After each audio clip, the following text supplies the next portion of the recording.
Hi, and welcome to Headspace. My name is Kessonga Giscombe, and I'm a meditation teacher here at Headspace.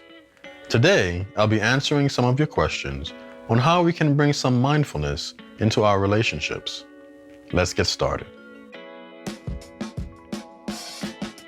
Our first question comes from Coco. There's an important person in my life who must always be right and loves to argue. How can I stay present in the midst of conflict? I don't know the nature of your relationship, but in any type of relationship, effective, mindful communication is most important.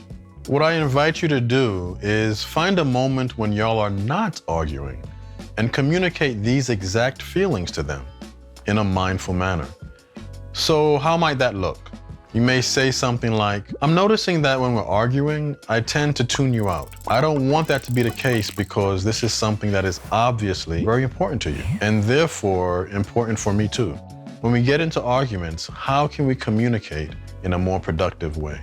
And hopefully when an argument does arise, y'all will be able to more easily move into that space of mindful communication. And I'm fully aware that this is easier said than done. So being gentle with yourselves and giving that space and patience for practice. Next up is a question from Clayton. My partner and members of my family have expressed their struggles with focus, anxiety, and mindfulness. But when I recommend meditation, most say that it simply doesn't work for them. Is there a better way I can help them become more open to the practice of meditation? Oftentimes, we are resistant to advice given to us by our loved ones, which include family and friends. I really don't know why that is, so I can't help you figure that out. What I do know is that meditation can be intimidating for some. Fitting this new practice into our already busy schedules, the negative self-talk about it's being done correctly, and also the fact that many people just don't know about it, and their ego kicks in and rejects the entire notion of it all. This is all natural human behavior. Clayton, what I first invite you to do is bring some compassion and love to your partner and your family. I'm fully aware that this is an assumption, but I can imagine that it might be frustrating on your part when they reject this practice that you know would benefit them.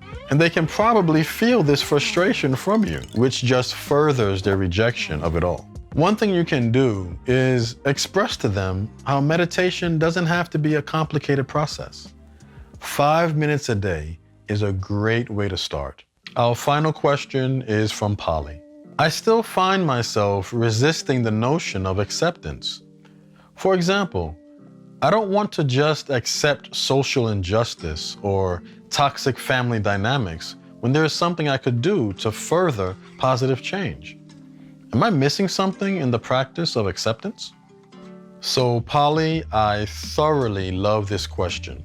Many people hear the term acceptance and they equate it with surrender. I'm here to tell you very explicitly that that's not the case at all. Acceptance speaks to the notion of noticing how things are in the present moment, exactly how they are, not how I would like them to be or how I wish them to be. And this does not mean that I have to like everything that I notice or be passive and surrender to how things are. But if I want things to change, I have to first accept things as they truly are in this moment. Let's take, for example, someone who's in a toxic relationship or someone who's experiencing racism or sexism in the workplace. If that person on the day-to-day says to themselves, this terrible situation will get better. Let me just get through the day. It'll be better tomorrow. They are not in a space of acceptance. They're actually in denial. For things to change, they have to first accept that the situation is what it is. What's tricky is that acceptance can be scary because it doesn't always feel good.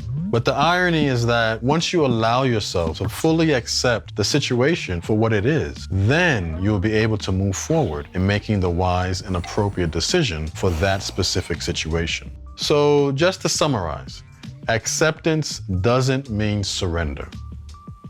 I hope that was helpful. Thank you so much for watching today.